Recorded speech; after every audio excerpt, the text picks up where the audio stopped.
She's better known as Gospel Rapping Granny.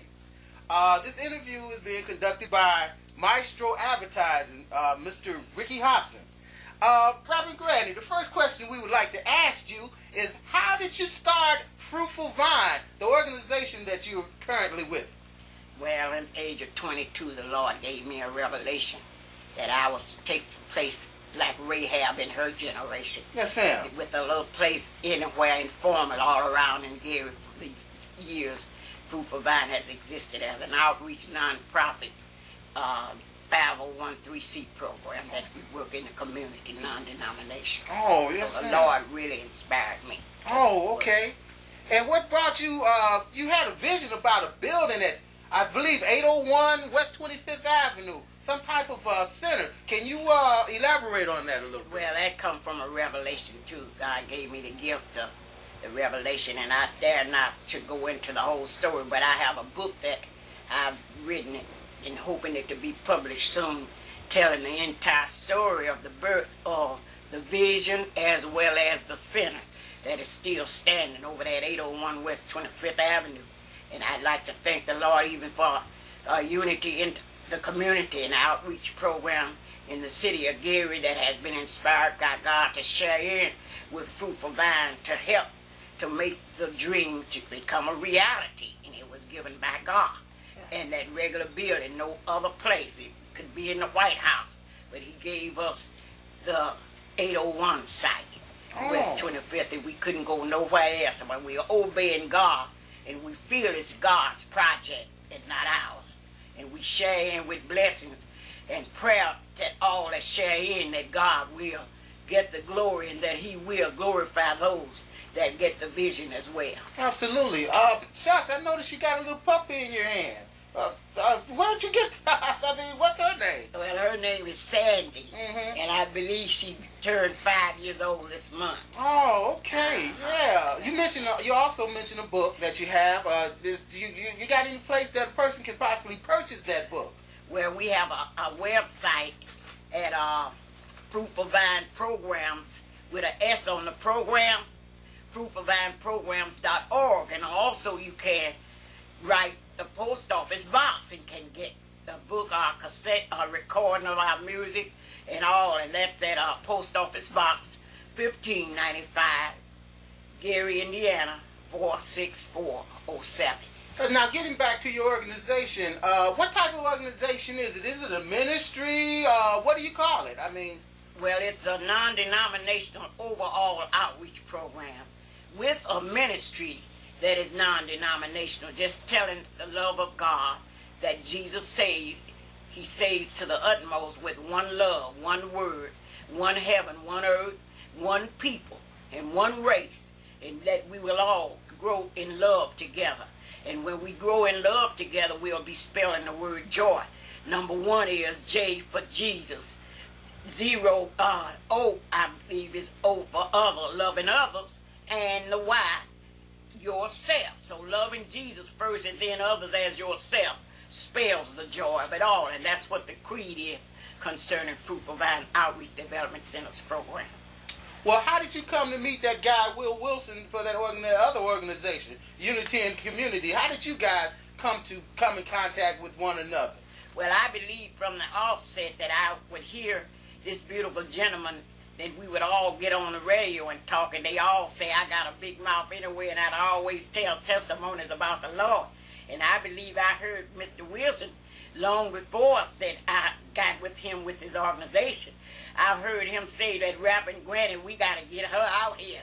And I was saying, thank the Lord for that gentleman, whoever he was. And sure enough, later on, the unity in the community, the Lord inspired him to, along with some of the other members, and Ricky and some more that's sharing in with Fruitful Vine. Is that Ricky Hobson of Maestro Entertainment? Yes, yeah. Mr. Hobson, the beautiful person that's the media man that is doing a good job of trying to let the world know what we're trying to do. Absolutely. And that's how we met. And I thank the Lord. And I find that when God put you together, you ain't got to ask no question. But we as an army, whether it's one chasing 1,000 and two putting 10,000 of devils to fly, God is the one that's doing it. He's just using us as instruments to keep the vision going. Absolutely. Let's go to your book. You was mentioning in your book. How do you say? How do you go about getting that book again? And it was a revelation in there. Because you had gave me a copy of that book. Okay. And I seen a revelation in there about some stars and some angels and stuff. Can you elaborate a little bit on that? Well, I can just say about Saturday, May the 19th of 1979, the Lord had gave me a vision. That's a vision is a gift that He had given me. So in this vision, I saw myself standing behind a serving counter in a restaurant. But in this vision, I looked behind me in a replica of 7 angels in one big giant candlestick, and next to these angels was a statue of Jesus, which we see Him, how we really see Him in the world standpoint.